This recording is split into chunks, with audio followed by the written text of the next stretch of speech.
Sourav SK আপনি জানতে চাইছেন আগুনে পুড়ে মারা গেলে কি শহীদ হয়, তার মর্যাদা কি আল্লাহর রাস্তায় শহীদের মর্যাদার সমান? আগুনে পুড়ে মারা গেলে শাহাদাতের মর্যাদা লাভ করবেন। নবী করিম সাল্লাল্লাহু আলাইহি ওয়াসাল্লাম বিভিন্ন হাদিসে শাহাদাতের মর্যাদা লাভ করবে এরকম ব্যক্তিদের প্রকার উল্লেখ করা যায়। কোনো কোনো হাদিসে আসছে যে শাহিদ ও খামসুন, 5 ব্যক্তি শাহাদাতের মর্যাদা লাভ করবে। এর ভিতরে নবী করিম সাল্লাল্লাহু আলাইহি ওয়াসাল্লাম বলেছেন যিনি আগুনে পুড়ে মারা যান তার কথা।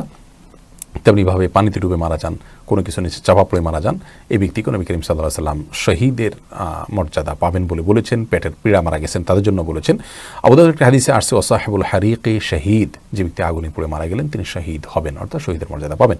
তবে এই শহীদ আল্লাহর রাস্তায় নিজের জীবন বিলিয়ে যিনি শহীদ হয়েছেন আল্লাহর দ্বীনকে বুলন্দ করবার জন্য, তার সমপর্যায়ের শহীদ হবেন না। তিনি হবেন শহীদে হাকিকি বা প্রকৃত অর্থে এবং সার্বিক বিচারে শহীদ।